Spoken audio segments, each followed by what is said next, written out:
c'est parti, en direction de Saint-Étienne-les-Orgues. Repartons 25 millions d'années en arrière.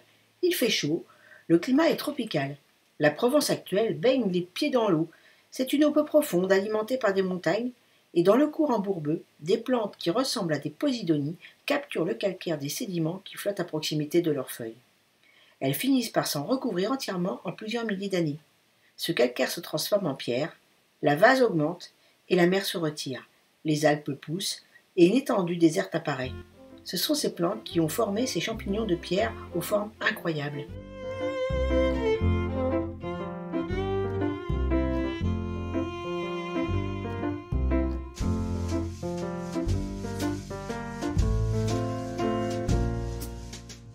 Passage d'enfer, extrêmement glissant, de la glaise qui glisse, qui glisse, qui glisse. Voilà. On y a passé un petit moment.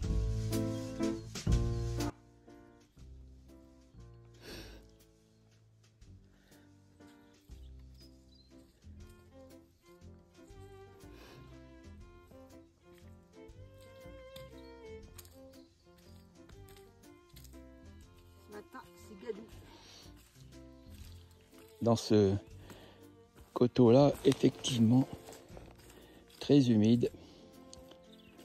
On est en train de descendre sur Fontienne et puis après Saint-Étienne-les-Orgues. On est sur un coteau très humide, pas beaucoup de soleil. Ça colle sous les chaussures, ça glisse.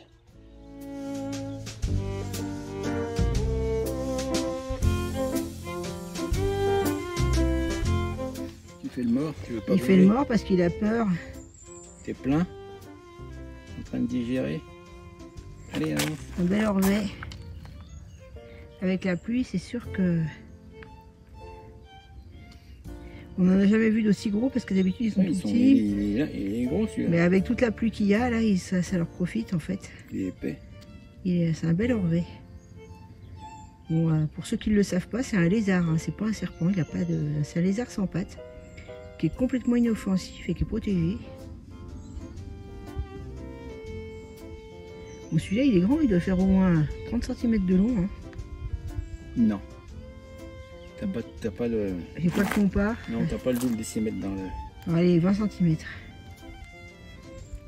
1 cm de diamètre à peu près. D'habitude, on en voit, ils sont gros comme des lombriques. Hein. Là, il est vraiment plus gros que d'habitude. Allez, Coco.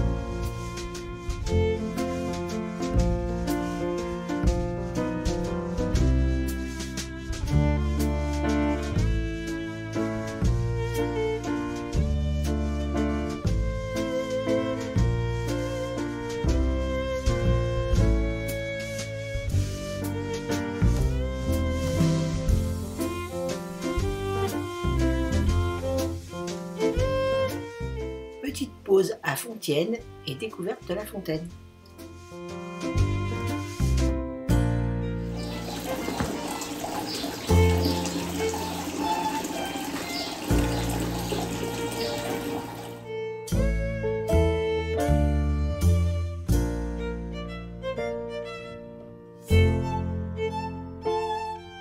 Tout est bon pour servir de balisage.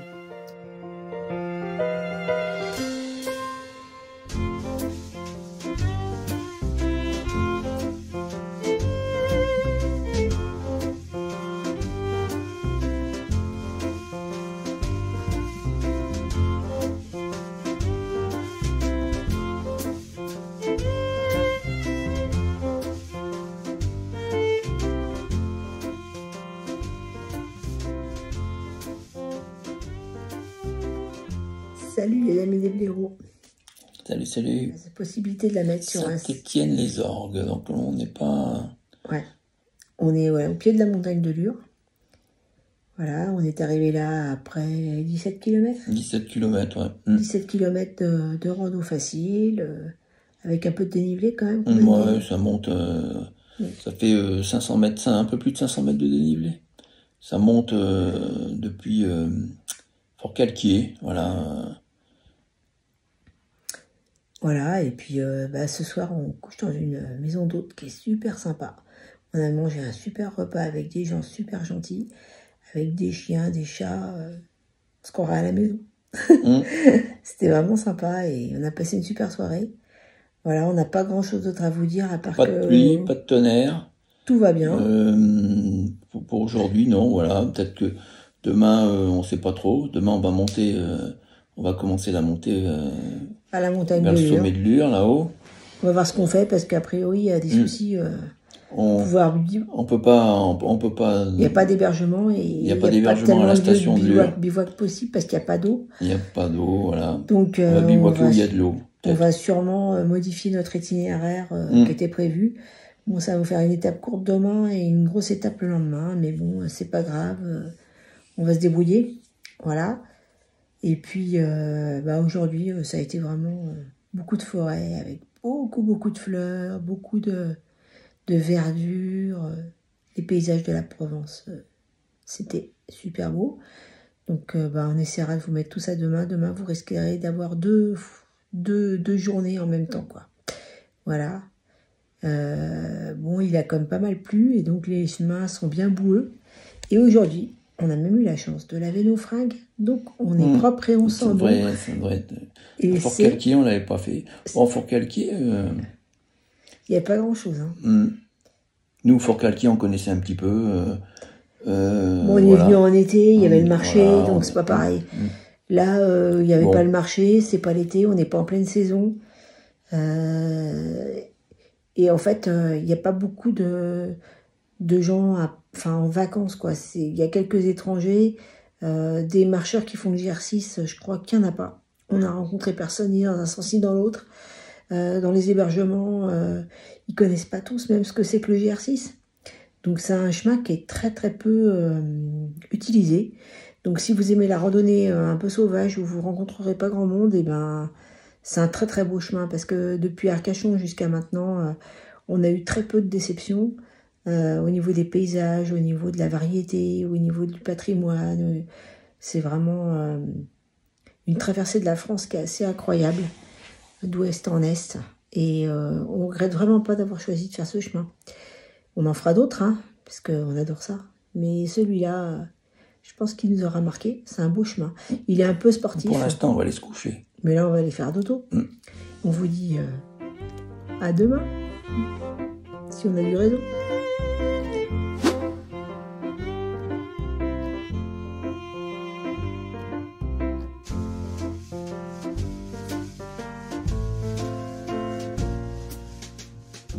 Notre avis, c'est une étape facile avec les couleurs de la Provence au printemps et il est possible de faire la boucle des Mours de Forcalquier au départ car elle est courte et cela n'allonge pas excessivement l'étape. Le petit plus, visitez le village de Fontienne qui est particulièrement charmant.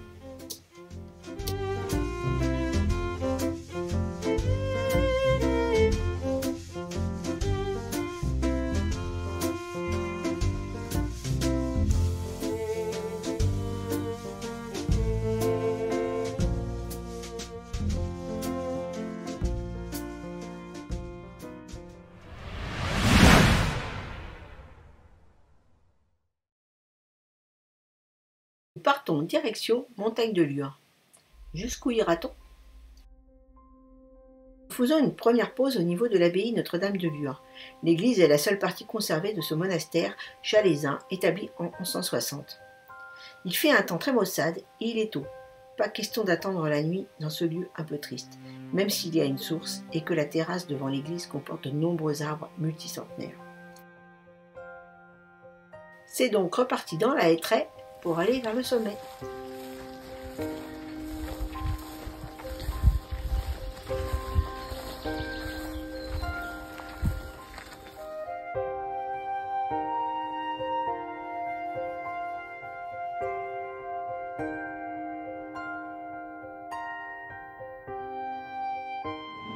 Pause de midi. On est tout seul dans le bar, terrasse de la montagne de Lure. On est tout seul, il n'y a personne. Voilà. Il faut dire que le temps, il n'est pas vraiment beau. Il fait très brouillasseux. Donc le bar, là-bas.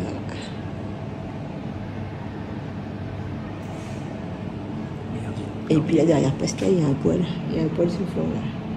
Qui fait bien chasser les t-shirts qui sont trempés. Nous sommes arrivés à l'heure du déjeuner à la station de Lure et apercevons l'auberge de la Sauvagine. Il fait froid et nous entrons histoire de nous réchauffer un peu. C'est ouvert et même si nous sommes seuls dans l'établissement, un repas chaud nous est proposé. Et hop, près du poêle. Après avoir englouti le bon repas, s'ensuit une discussion pour la suite du chemin. La dame nous propose d'utiliser la terrasse pour un bivouac avec un accès à un robinet d'eau. Mais il fait hyper froid. Finalement, Pascal trouve une chambre d'hôte à Noyer-sur-Javron. Et la dame nous dit « J'espère que vous êtes des bons marcheurs. » La route des crêtes de la montagne de Lure.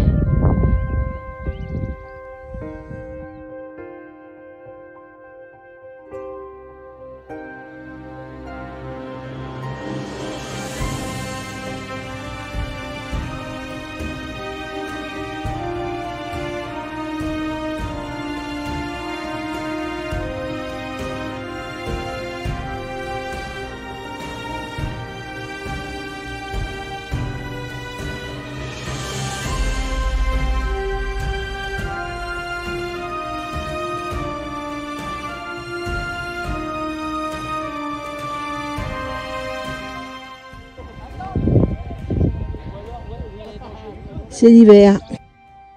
Au col de Graille, nous avons repéré le chemin dont les premiers lacets sont ultra raides. Les courbes de niveau se touchent. Nous décidons de prendre la route pour la partie la plus difficile et de rejoindre le chemin qui coupe cette route à de nombreux endroits. C'est ralent en plus. D'où tu viens? T'es aussi perdu que nous, toi? T'as un petit camp. S'il n'est pas perdu, il est bien égaré, ce patou. Celui-là a perdu son collègue que nous avons croisé, la langue pendante sur la route de Lure. Les bergers sont assez contrariés d'avoir à remonter là-haut pour le récupérer.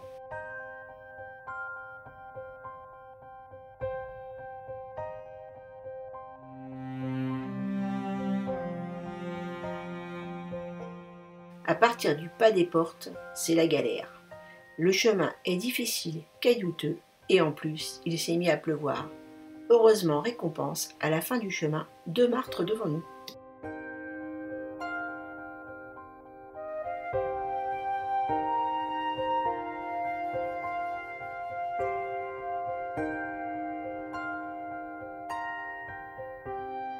Toujours se retourner pour voir d'où on vient.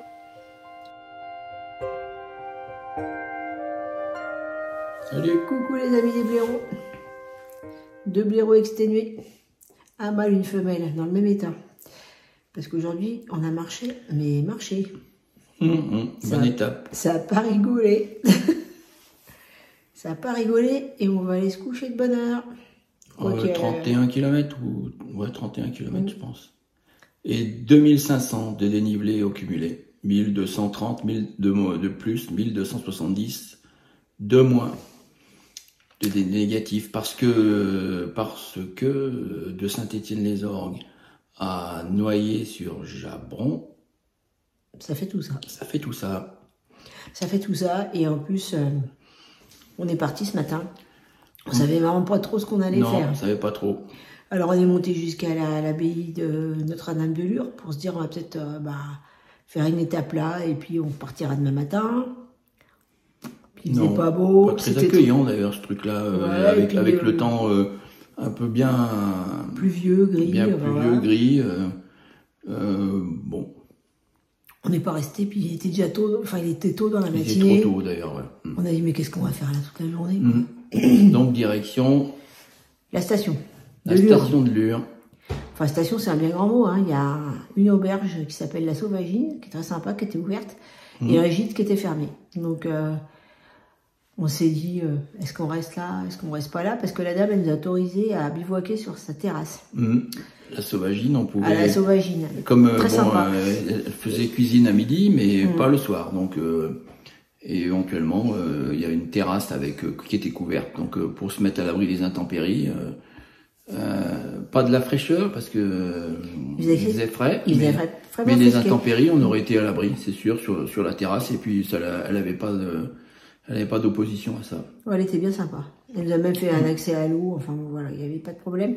Puis bon, en fait, on a mangé à midi, c'était bien sympa. Et puis après, bon, on s'est dit, allez, on est requinqué, finalement, on va essayer de trouver une autre solution. Et donc, on a regardé sur les villages de la vallée du Jabon. Et donc, on a trouvé une place dans une chambre d'hôte à Noyer-sur-Jabon. On s'est dit, bah allez, yallah, on y va, vendu sur la plaine. Voilà, donc ce qu'il faut savoir, c'est... il faut monter sous... Alors, on n'est pas monté sur les crêtes au niveau des antennes. Voilà, mais on est monté sur la route des crêtes. De toute façon, on n'y voyait rien, c'était tout brouillasseux. De toute façon, il faisait un temps d'hiver. Et donc, on a choisi de passer par la route. Du vent, d'humidité, donc c'était... Et après, on passe un pas, le pas de Jaï. Donc, on passe sous les antennes, sur la route, et on va jusqu'au pas de la Graille. Et là, on est descendu. Voilà, et au pas de la Graille, il y a un chemin qui descend sur... bon, il y a la route qui descend, évidemment, et il y a le chemin qui descend en direction de la vallée du Jabon. Et voilà, c'est celui qu'on doit prendre pour la direction de Noyer. Donc on descend par là, c'est un peu fastidieux quand même. Hein, c'est très fastidieux, et en plus après on arrive à un pas qui s'appelle le pas des portes. Alors, après un très joli vallon. Un joli vallon. Où on passe au Jas de la Dame, ou de la Madame, je sais plus. Jas de la Dame. Voilà, et après on se retrouve... Il y avait des bergers, il y avait des moutons, il y avait des chèvres. C'était très vivant comme vallon. Et comme tout est très très vert, c'est très beau. Le berger, il avait perdu son patou que nous on avait croisé beaucoup plus haut sur la route. Voilà, donc on lui a indiqué. Et voilà, pendant que les deux, il était en train de donner à manger à ses patous, ça... Voilà, il vaut mieux qu'il mange ce qu'il est en train de manger que nous, mais ils n'étaient pas contents, hein, même quand ils bouffent, ils sont pas contents, ils sont jamais contents ces chiens-là de toute façon, mais voilà. Mais bon, celui qu'on a croisé sur la route, lui de toute façon il avait rien, il n'était pas au boulot, donc il avait la langue qui pendait. Voilà, il nous a croisé gentiment. Peut-être que vous aurez la vidéo. Il avait du mal à monter.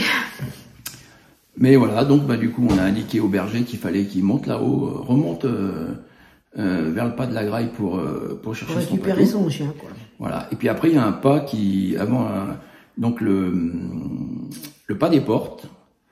Alors là, ouais, c'est la descente sur la vallée du Jabon. Elle est infernale. Caillouteuse, mouillée, glissante, enfin voilà.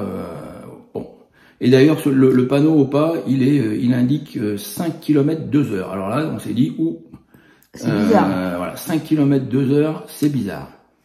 Voilà, on n'a pas mis 2 heures, mais pour faire ces 5 km, mais on s'est dit, il doit y avoir un petit peu de la difficulté dans la descente. C'était le cas. Voilà. C'était le cas. Donc on est quand même arrivé, et bon, en plus après il y a la punition à la fin, parce que pour monter à la chambre d'hôte, en fait on s'est tapé encore 1 kilomètre en montée, donc voilà, c'était pour nous achever, quoi, c'était la punition finale, quoi. Et voilà, et on a bien été accueillis. Ils sont super sympas, une bonne citronnade, c'était bien. Et voilà, et on va se requinquer pour demain. Parce que demain on va encore se taper du dénivelé. On va à Sisteron demain.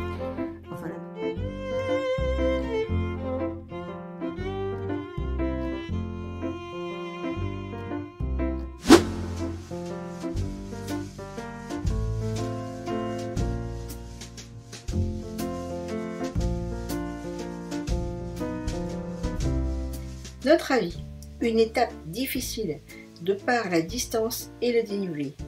La descente est longue et le sentier caillouteux à partir du pas des portes est particulièrement pénible. Le temps n'a pas été agréable, du vent, de la pluie, du froid. Et c'est dommage, car cette étape aurait été magnifique sous le soleil.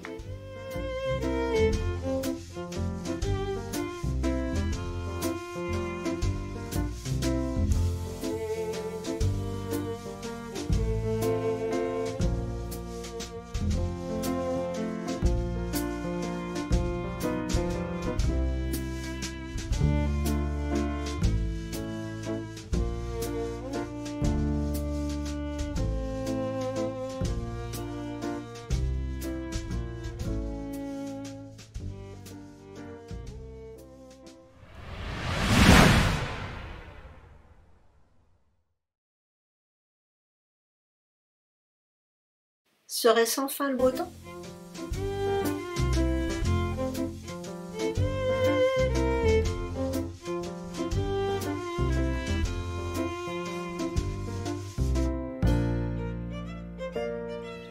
Aujourd'hui, la météo s'améliore et comme par hasard, la montagne de Lure va être au soleil cet après-midi. Il suffit qu'on y soit ou qu'il fasse mauvais. Peu après le départ de la chambre d'hôte, nous avons une superbe vue sur la vallée du Jabron et la montagne de Lure, encore sous les nuages. Puis nous arrivons au Vieux Noyer, un hameau abandonné avec de magnifiques vieilles pierres.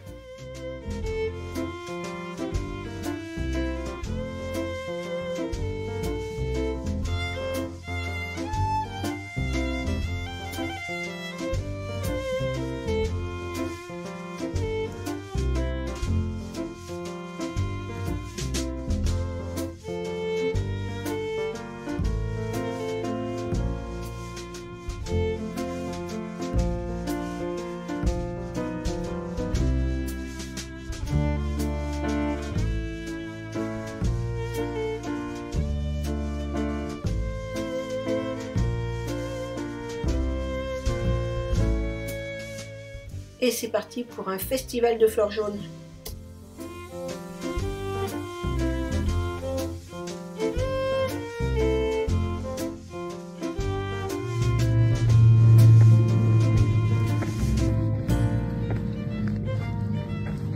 Petit passage amusant.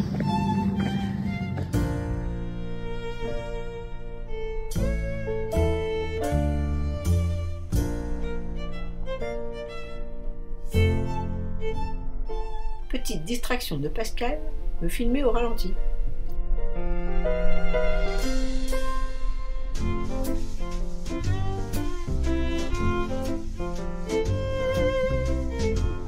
Comme dirait Pascal, droit dans le pentu.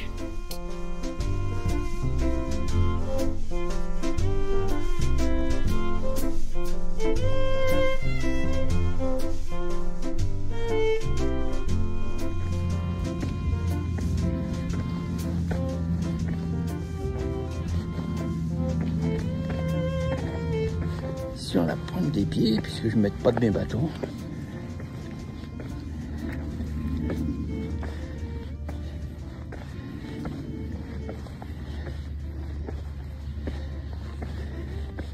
Et voilà.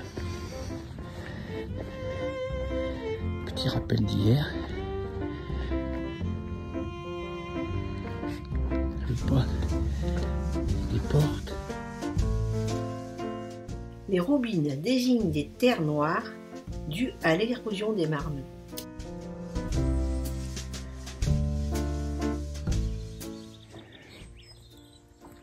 Aujourd'hui, on a retrouvé le soleil pour marcher. Depuis quelques heures, c'est du soleil. On va faire une pause ici au col des Mairies. Pendant la pause de midi, je vous présente notre réserve de fromage.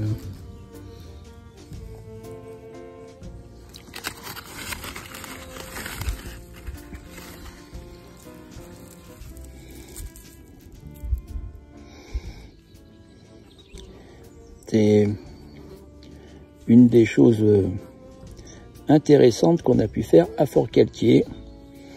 Cette petite réserve de fromage, parmi certains très très secs, pour qu'on puisse les garder dans la durée.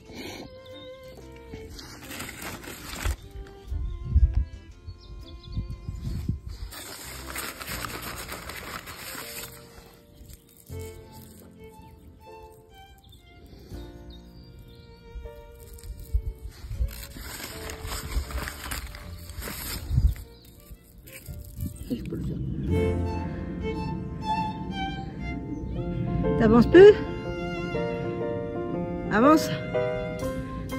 Pour une fois, c'est pas moi qui suis à la traîne.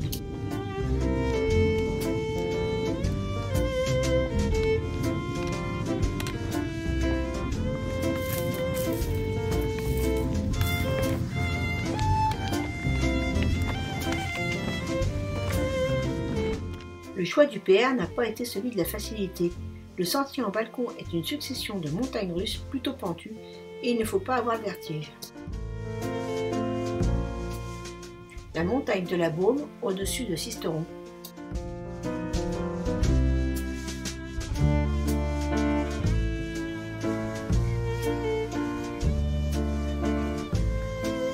Peut-être que vous entendez le bourdonnement de centaines d'abeilles dans ce champ. Au boulot, les abeilles.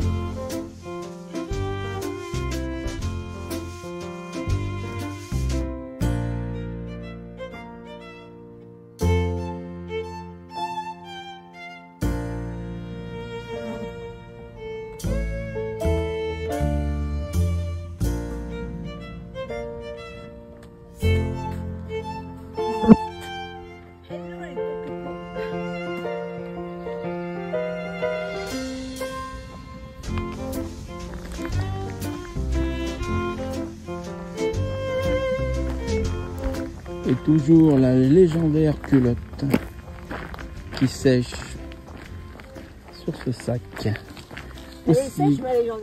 Aussi légendaire qu'une certaine glacière. Certains se reconnaîtront. Au fond, le rocher de Sisteron. On arrive.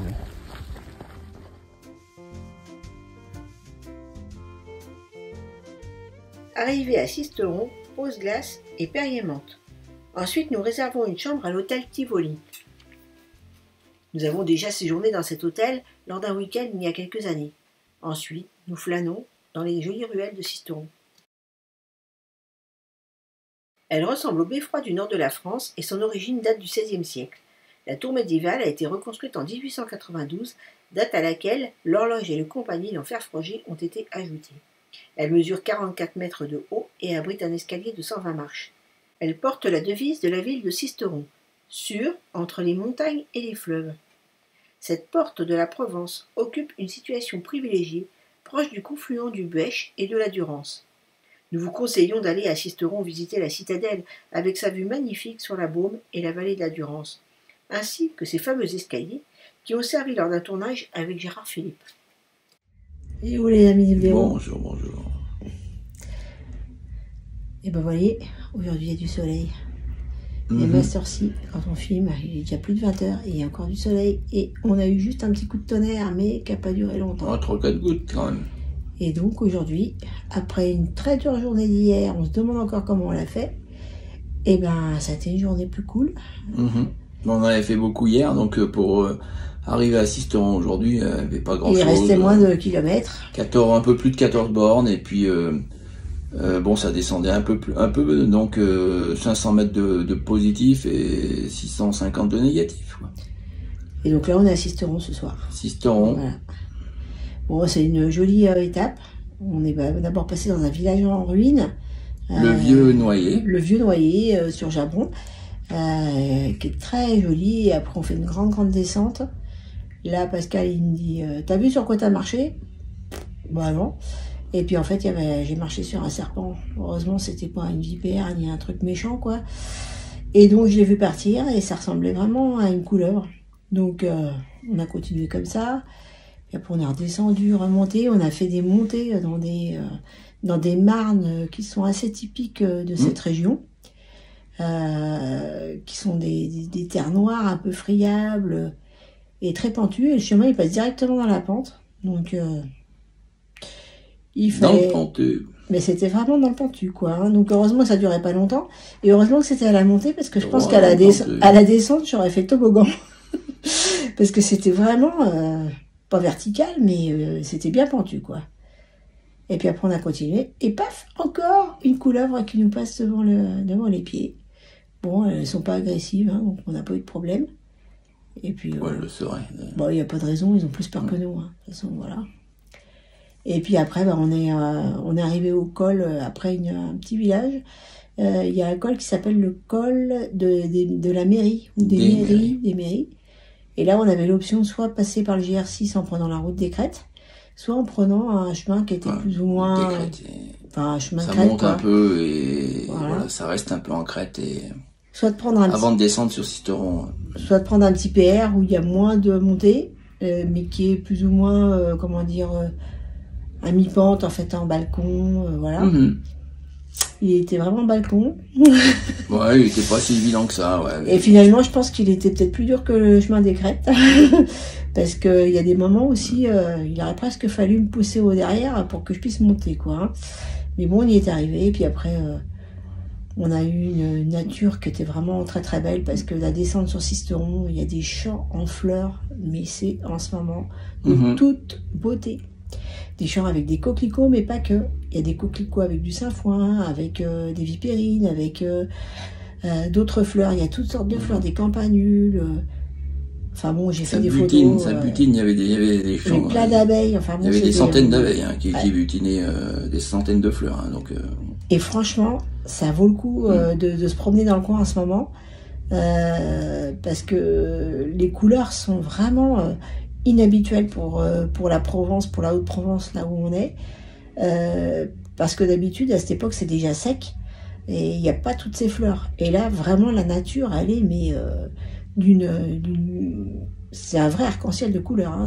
C'est merveilleux. En plus, comme le ciel, il est jamais complètement bleu et qu'il y a toujours un petit nuage, pour faire des photos, c'est vraiment génial, quoi.